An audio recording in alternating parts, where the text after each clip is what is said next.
Hello everyone, finally जो है state का डेट अनाउंस कर दिया गया है कि आप लोगों का एप्लीकेशन कब से लिया जाएगा।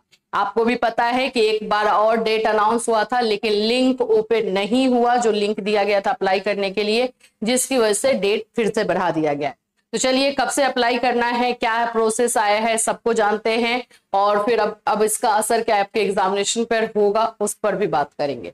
और अपीयरिंग कैंडिडेट को क्या मौका मिलेगा, बार बार बच्चे बोल रहे हैं कि क्या मैम हम बीएड डीएलएड अपीयरिंग है, हमें मौका मिलेगा, उस पर भी बात करेंगे। सो फ्रेंड्स, चैनल पर पहली बार विजिट करें तो चैनल को सब्सक्राइब कर लेना, बेल आइकन को हिट कर देना। यहाँ पर आप लोगों को जो है स्टेट बीपीएससी से रिलेटेड हर इंफॉर्मेशन दी जा रही है। बिहार विद्यालय परीक्षा समिति स्टेट 2025, बहुत टाइम से आप लोगों को वेट था, आपको डर भी था कि पता नहीं ये लाया भी जाएगा या नहीं जाएगा, लेकिन फाइनली अनाउंसमेंट हो चुका है। 19 तारीख यानी कि आज से जो है इसका फॉर्म भरना स्टार्ट होगा। ऑनलाइन परीक्षा आवेदन पत्र भरने की तिथि 19 से 27 तक निर्धारित की जाती है और ऑनलाइन आवेदन पत्र भर सकते हैं। और ये सारे विज्ञप्ति संख्या ये सब मिला करके जो है दे दिया है, न्यूज में भी चीजें आ चुकी हैं, यहाँ देख लीजिए। बिहार विद्यालय परीक्षा समिति ने माध्यमिक शिक्षक पात्रता परीक्षा 2025 के लिए नोटिफिकेशन जारी कर दिया। एसटीटी 2025 के लिए आवेदन प्रक्रिया 19 सितंबर से शुरू हो जाएगी।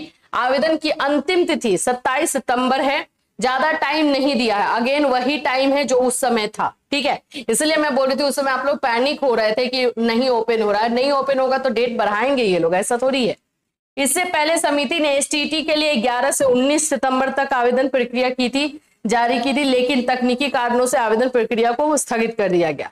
इसके बाद पुनः गुरुवार को समिति ने आवेदन की नई तिथि जारी कर दी है। तो ये फाइनली एक अच्छा न्यूज जो है आप लोग को देखने को मिल रहा है। और बाकी फीस और ये सारी चीजें तो वही रहेगा, उसमें खास चेंजेस जो है नहीं करेंगे ये लोग, सेम टू सेम चीजें जो है। आपको जैसे लगता था कि अगर आप पेपर 1 का सिर्फ भर रहे हो तो भाई आपको कितना देना है, दोनों पेपर का भर रहे हो तो आपको कितना देना है, ये सारी चीजें जो है आप लोग को लिखा हुआ है।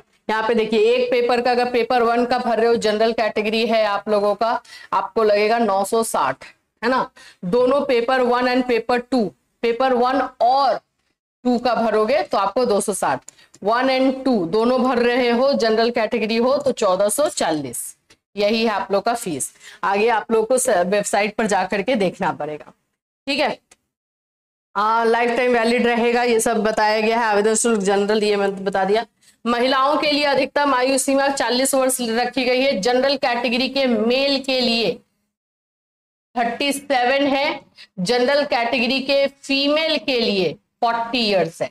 बाकी इसके अलावा जो है जो भी कैटेगरी वाइज है, SC ST हैं, ये सब है, उन लोगों को और जो आप लोग का रिलैक्सेशन मिलते जाता है वो है 3 साल 5 साल ये रिलैक्सेशन आपका रहता है। उम्मीदवारों की आयु देखिए, अभ्यर्थियों का स्नातक पास होना अनिवार्य है और साथ ही संबंधित विषय में बीएड की डिग्री भी आवश्यक है। साथ ही उम्मीदवारों की आयु सीमा 21 से 37 वर्ष पुरुषों की होनी चाहिए और 40 वर्ष ये है, ठीक है। अब यहाँ पर सबसे ज्यादा क्वेश्चन पता है क्या उठ रहा है, क्या अपीयरिंग कैंडिडेट बीएड वाले फॉर्म भर पाएंगे। अब देखो, इस अपीयरिंग कैंडिडेट का 2 मीनिंग होता है अपीयरिंग में। पहला तो एक आपका ये मीनिंग है कि भाई आप फर्स्ट ईयर भी पास किए हो, सेकेंड ईयर में गए हो वो, या फिर वो जिनका की एग्जामिनेशन अभी होने वाला है वो, तो किसको आप बोल रहे हो। तो देखो, इसको लेकर के अभी ऑफिशियली अनाउंसमेंट हो जाने दो कि हाँ अपीयरिंग को रखा जाएगा स्टेट में या नहीं। वैसे तो होना चाहिए, क्योंकि जिनका एग्जामिनेशन हो रहा है या फिर एग्जामिनेशन हो गया है और सिर्फ रिजल्ट का बच्चे वेट कर रहे हैं, तो उनको तो रखना चाहिए, उनको होना चाहिए कि हाँ उनको रखा जाए। अब इसमें थोड़ा सा क्लियरेंस और अच्छी तरीके से अगर मिल जाएगा, जब ऑफिशियली जो है नोटिफिकेशन दे दिया जाएगा तो